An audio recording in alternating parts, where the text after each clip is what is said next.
Hi, welcome to SoCal Insider. I'm Rick Reef. Well, the rich are getting richer, the poor are getting poorer. It used to be a cliche, now it's a real concern. Folks on all points of the political spectrum are discussing and debating the issue of income inequality. Well, we'll hear from a self-proclaimed member of the 1% Club who has some strong feelings about earning and spreading the wealth. But first, World Cup fever, immigration woes, trains and more trains, and a DA who goes after GM. Joining me on this edition of Consider This, Orange County Register opinion editor Brian Collier, Mundo Fox 22 reporter Annabelle Munoz, and PBS SoCal reporter David Nazar. Welcome all. Thank you. Thanks for having us. Annabelle, the World Cup. We've got two teams here in Southern California we cheer for, the USA and Mexico, and it just seems like this time there was more excitement than in the past. I definitely feel that way. I don't know about you guys, but I was very excited. I don't usually watch a lot of soccer, but every time the World Cup comes around, that's definitely a time to watch and support those two teams in my case, which unfortunately are no longer in the competition. But we did see some record numbers as far as rating goes, both for ESPN and Univision. We had Mexico's loss on Sunday against the Netherlands, and they had the most watched telecast ever in the history of Univision, but also of any other Spanish language television station. Well, I think they even outdid ESPN. 10.4 million viewers. Wow. It was incredible. So, and we're seeing the same numbers, or we saw the same numbers when the U.S. was playing. They were averaging 18 million during the group stage games. Yeah. Now, David, do you agree there seems to be more excitement? And if so, why? Well, look, I mean, of course there's more excitement. I have to admit, I'm not a soccer fan. I don't even enjoy the game. However, it's kind of like watching. Even now you can say that? It's a soccer game. Give me a baseball game, give me a Dodger game, a Laker game, but soccer, you can have it. With that said, you know, it's kind of like the Olympics. We don't watch it on a routine basis. I mean, maybe I flip through an MLS game for all of 30 seconds. But we have national pride. We want our team to win. And you might not be a fan of skiing or bobsledding or track and field, but when the Olympics are on, you can't help but turning on to it because we have that pride. You know, we want to be a part of it. And of course, there's a lot of excitement generated. And more importantly, it's funny, I was listening to ESPN this morning, and they were talking about how a caller called in and said, "Why don't you cover soccer?" And then another caller said, "You're covering it so much." And the announcer said, "You know what? It's making money. It's a big ratings hit for us. So, of course, we're going to now go overboard with soccer. But up until now, it has not been a moneymaker. It's football. It's the American pastimes, baseball. It makes no money." I, for the first time, got converted. I mean, I was kind of like, I've never been a big soccer fan. I think part of it is, you know, there's more scoring.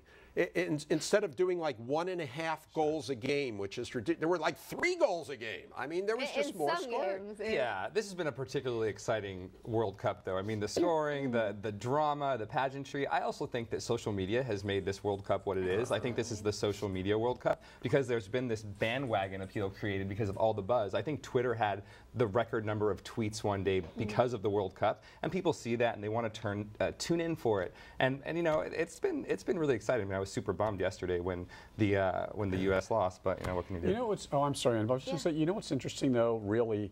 Kids, there are more boys and girls playing soccer at a young age than any other sport collectively in totality. I mean, they're in AYSO, they're in all kinds of soccer leagues, and yet they don't morph into playing soccer at the high school, college, and professional level because, again, it's not a sport that folks gravitate to when they're older. Why? I'm not sure. It just doesn't get that publicity, visibility, and notoriety. Yeah. I mean, and even though there was World Cup fever, I mean, when LeBron James made an announcement during the World Cup a couple weeks ago, I mean, the news cycle was on LeBron James in the United States. So we're still basketball, football, baseball. And I do want to say that a lot of local governments are taking advantage of this. We're seeing the viewing parties both in Linwood and Hermosa Beach and Downey and different places where people are turning out in the hundreds to watch these games. It seemed like to be a Mexican in Southern California now was cool because most of them most seem to be yes, always, and nobody cooler than you, Annabelle, but and nothing more than half you, Brian. But anyways, you know, it just seemed like most of them were rooting for Mexico, but then they rooted for the U.S. too. And once Mexico got eliminated, they took up the U.S. We were rooting for both teams. Both losses hurt. Oh, awful. And we really, I mean, We don't know why to watch anymore. No, I mean, I will say, like, you know, I first root for the U.S., then Mexico, then Spain. So all my people are out, so I'm not going to watch it. So they're not going to get those ratings anymore. Right. Okay. Well, on that, let's switch from the kumbaya note to a more confrontational one. And Annabelle, on immigration, it's the politicians may be trying to ignore it, but it's an issue that won't go away. We've got this human tragedy on the border where there's these refugees, most of them children. They're being, they're being taken into custody, now being released in the communities. We just had an anti-immigration protest in Murrieta. The president, not clear which direction he's going in. Tell us about this. Yeah, I mean, I don't even know where to start. There's so much happening, and the president did address the country this week on immigration, and he basically said he was going to direct resources to the southern border, and he's also asking for his staff to come back to him by the end of the summer with recommendations as far as any executive orders that he can take. He seems really there isn't anything happening, any agreement really happening with Congress, so he's deciding to act alone. But we really don't know what that means, because it comes at a time where we know that tens of thousands of children are crossing the border, mostly from Central America, and there's a huge question mark. We don't really know what's happening with them, what decision is going to be made regarding these children. And at the same time, he has so much pressure from pro-immigrant organizations that are asking him to halt deportations and that are asking him to follow through with immigration reform. But at the same time, he's still facing so much criticism from the Republican side, who say really he hasn't done enough to secure the borders or really hasn't done enough to deport dangerous criminals. So there's a lot of confusion as far as this goes. Brian, what do you make of the politics of this? You know, it's terribly complex. I mean, the big issue, I think, is that President Obama hasn't been able to show leadership on this issue. And Congress is obviously complacent as well. And we knew this is an issue that was on the forefront for a long time. And now it's coming to a heated place that's a little bit scary, because now you're seeing a little bit of violence. You're seeing a little bit of confrontation, like in Murrieta. And the president's hands are a little bit tied because he doesn't have the political capital with Congress to actually come to do a solution. And it's probably not going to happen this year, because it's really bad for either party to try to do any kind of comprehensive immigration reform in this particular year, because it's a big election year and the U.S. Senate is on the line. Having said all that, once the election is over, do you think something will happen? I think so. I actually believe that if the Republicans take the U.S. Senate and President Obama is forced to work with Republicans in Washington, D.C., that they can come to some kind of a compromise that satisfies what the Republicans want, which is a very secure border, and what Democrats want, which is a path to citizenship. And I'm sorry, David, I don't know if you had something to say, but I think at the same time, the president is still going to be held accountable for the promise that he made that he would bring in immigration reform during his time as president. So I don't think anyone is going to ease off and just kind of let him off that hook. And his other biggest challenge, right, is, as Annabelle said, you know, he's being criticized from the right because of the border situation, but he's being criticized from the left, saying you've deported more people than President Bush. And so he's in a really difficult political situation now, and I don't know how he gets out this year in particular. Let me jump in here for 1 second. I mean, I'm seething when I listen to all this, not from what you good folks are saying, but just the issue in general. It is so politicized. We will have peace in the Middle East between Israel and Palestine before we have any kind of immigration reform. It is an issue that whether you're Republican or Democrat, no one will ever get anything done. It is a complex problem, but it's not that complex in the sense that let's have a little bit of reform, either whether it's tightening border security or holding off on the deportations or increasing the deportations. Someone needs to set precedent and do something. I mean, for the first time, as you know, Annabelle, you've covered these stories, we have the Los Angeles Latino population, which for years blamed President Bush, blamed all the Republicans in Congress for lack of immigration reform. They've completely turned on President Obama. Obama will not take a stance either way on this thing. It's in a mid-season election, and that's the sad part about it, that this is ruled not by policy of what's going on, but by if we're going to get in office. Do we touch it? Do we stay away? Do we not touch it? And that's the sad part about this. Call me Pollyanna. I think everybody's kind of aware of that now and is getting fed up with it. And I think, as Annabelle suggested, Obama wants a legacy that he dealt with the immigration issue. And as the Republicans, while they may be scoring points now with a hard line on immigration this November, in 2016, it's a different electorate, and they want to get that issue off the table. So I would predict that we are going to see something after a very contentious year that we're going through right now. Yeah. And I think what you're doing here is absolutely key and important, in just having these discussions and talking about what is happening and what is expected on both sides. I will tell you, when I was in Marietta yesterday, I was very surprised by the things that I was hearing. Many anti-undocumented immigration protesters were there blocking these buses with over 140 children and women mostly, who were taken to this Border Patrol facility. And many of them were under the impression that these children were sent from their countries in Central America by their parents alone. Many of them are either fleeing the violence that is happening, but also trying to reunite with their parents who are already here. And I think this is key, that we're just even talking about this. Can I give you one sidebar to this story? I know we're running low on time here. There is collateral damage to this story. Do you know how desperate these folks are, whether you're from Mexico, Honduras, El Salvador, trying to leave for a better way of life? There are folks in the Latino community called notarios, notary republics. Just last week, 2 women, mid-30s, one from Pico Rivera, one from El Monte. They have this company called California Immigration Services. They've been robbing these immigrants blind, giving them these paperwork for false, fake green cards. These women have now brought up on multiple charges. They're saying there are dozens of people who've been scammed and duped by this, but it's the desperation within this community. And it's not just, I'm telling you, not just Latinos, although everybody lumps illegals into Latino. Sure. You've got Iranian immigrants, you've got Filipino immigrants, and there's a whole network going on behind the scenes of Persians who get into this country. In 2 months, they've got their green card, but a poor Mexican working for 7 years can't get their green card, and they've been duped out of tens of thousands of dollars by these 2 women. So just before the Persian community jumps all over you, you are Persian, David. So well, just so it's understood, half Persian.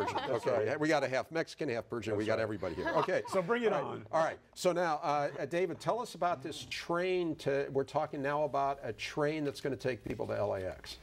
It's about time, right?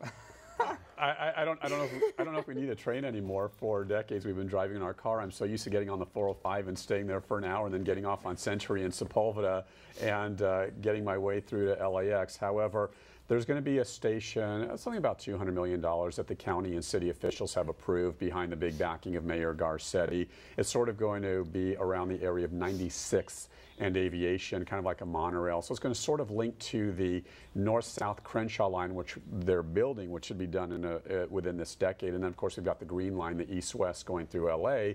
You're going to get to this spot, this transportation hub, and then I think you get on a monorail and you get into LAX. Is it going to help? I don't know. Right, and then, Brian, we've got this bullet train now. They want to speed up the timetable because, after all, everybody's mad about this Central Valley segment that goes nowhere. So let's have the train go from Burbank to Palmdale. So there's some billions there. My question for you is any of this going to get people out of their cars? I don't think so at all. I mean, the reality is that Los Angeles, Southern California, we are a car culture. We like our cars. We like our driving. We like our independence. The schedules are inconvenient.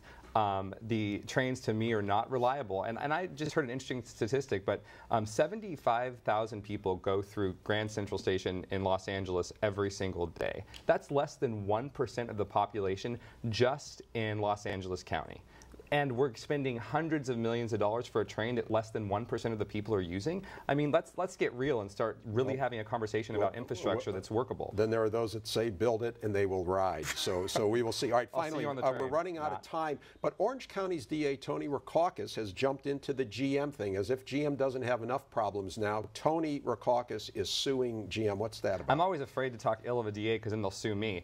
But, you know, and I like Tony. I agree with a lot of things he's done. But he did this with Toyota as well, and it seems like a way of scoring political points and bringing in some money to the county. And I just think that if you're going to set a precedent where every county, district attorney, city attorney starts to sue on a national issue, what happens to these big companies? I mean, Tony being smart, though, because with Toyota he got $16 million. $4 million went to his trial lawyer friends who helped with the case, and then he got, you know, a few $1 million for himself.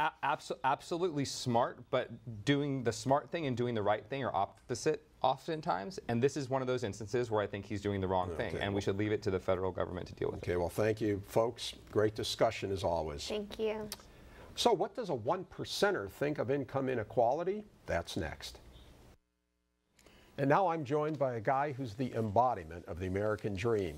Businessman, philanthropist, and SoCal philanthropist, Paul Musco. Paul, welcome. Thank you. Glad to be here. I meant to add entrepreneur. You like to call yourself an entrepreneur. No, I don't. I like to be called Paul. Okay. How about Mr. Musco? Okay. Only if you're younger than me.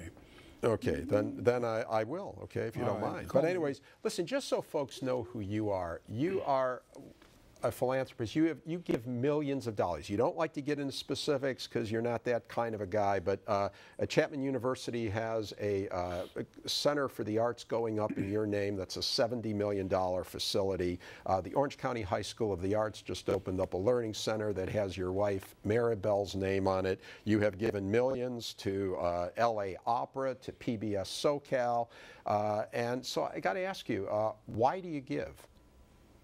Because I have the ability, one, to do it. That's important. Secondly, the best part about having money is the good you can do with it. And how much do you need to live on? And I love sharing my good fortune. And let me correct you, the Center for the Arts is also named after Maribel. Okay. Otherwise, you won't sign those checks. Okay, great. Now, you self-proclaimed one percenter. Were you born rich? Well, what is rich, really? Rich is having lots of something. Most people identify that with money. Rich can be wonderful family, happiness, good health, and all those other matters. No, we were rich in many ways. My parents were immigrants from Italy. They had nothing, but we had lots of love. We never knew we were poor. We never knew we were the 100%ers rather than the 99ers. Yeah, what kind of work did your dad do? My father was illiterate, as most immigrants were coming from Italy, and he was a janitor. He was a custodian. When I received a doctorate at the University of Rhode Island, I was asked by someone, "What did your father do?" And I said he was in the educational system for 30 years. And told him what he did. So, but he raised 10 wonderful children. And how did you get rich? In monetary terms. Monetary terms. Well, I used to say my father was in the steel business. We used to rob banks, but that's not true. I went to work. I was a young boy at 16, left high school to join the Navy. At 16, lied about my age. Came back and wanted to be a doctor. Went to night school for business. Went to work for a precious metal firm. And one thing led to the other, and I worked hard. And success is based on hard work. Yeah, you have a system, just so folks know, that it basically extracts metals, precious metals from oils, which is good. Refineries and stuff want to reclaim those things. You've got a process for doing it. I got to ask you, though, I think you referenced Rhode Island. So you grew up in Rhode Island. Yes. Now, did you ever think of being a character actor? You know, you've got that look about you. And my wife considers me a character actor. When you hear people talking about the 1%, you know, and that they don't pay their fair share, and that there's too much income inequality, what do you think about that? Well, it's an unjust thing. It really is. Knowing you might ask that question, I looked up. In 2012, $316 billion was donated to various charities. Of that, 72%, $216 million, was given by billionaires. So if you take all that money that's donated by those so-called 1%ers, and they decided not to give it, do you think the government could come up with $316 billion to replace? Well, they could if they taxed the billionaires more, right? Well, how much can you tax? I mean, There's folks out there like to tax 100% of it. I don't mind paying taxes as long as I'm making the income to pay the taxes. But not everybody is as generous as you. And what about folks that they're struggling? You know, they don't have a job, and they see these guys on Wall Street who tank the economy. You know, do you understand the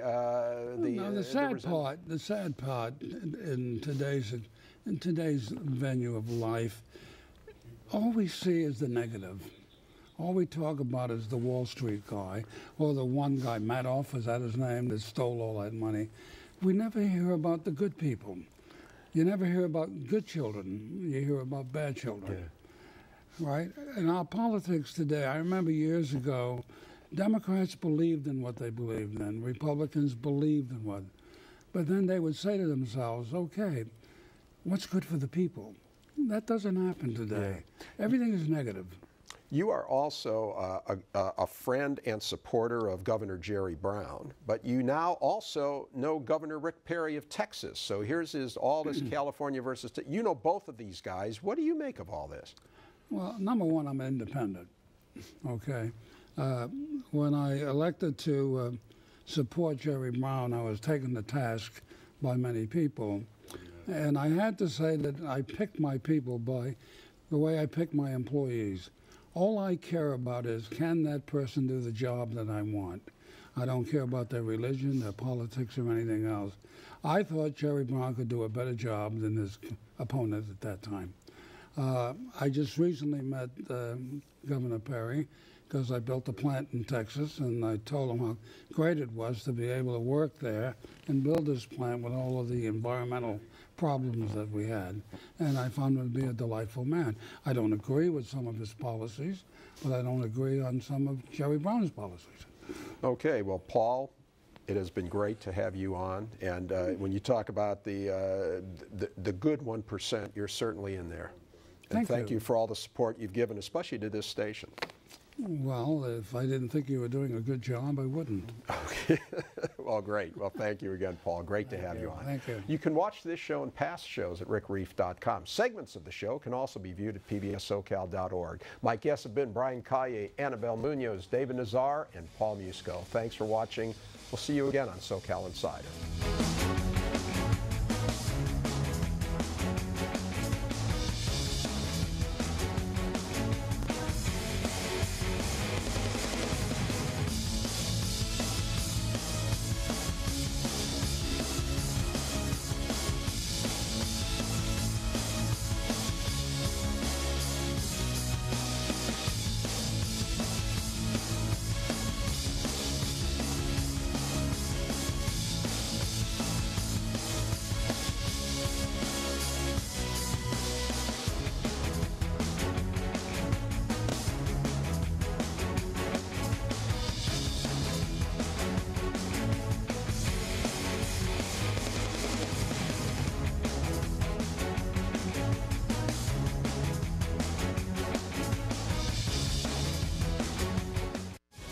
SoCal Insider with Rick Reef is brought to you by the following.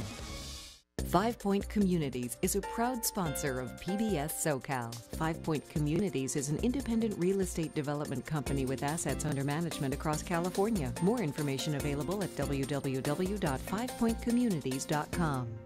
Snell & Wilmer is a full-service business law firm with more than 400 attorneys practicing throughout the West and in Mexico. With offices in Los Angeles and Orange County, Snell & Wilmer celebrates 25 years in Southern California. Online at swlaw.com. Skits. In our technology-driven world where constant connection to electronic devices is a way of life, Skits tech cases keep your electronic cords and accessories portable and organized so you can stay connected. For more information, visit skitsproducts.com. A healthy future for you, your family, and your business is why Memorial Care Health System transformed healthcare. Our hospitals, physicians, and outpatient centers keep patients healthy and care for them when they're not. Memorial Care, one healthcare system leading the way. Our innovations in medical imaging are mapping the future of healthcare. When we started, I believe we could compete with these giants in this industry. City National believes in ICRCO, and that's what makes the relationship work. City National is the way up for our business.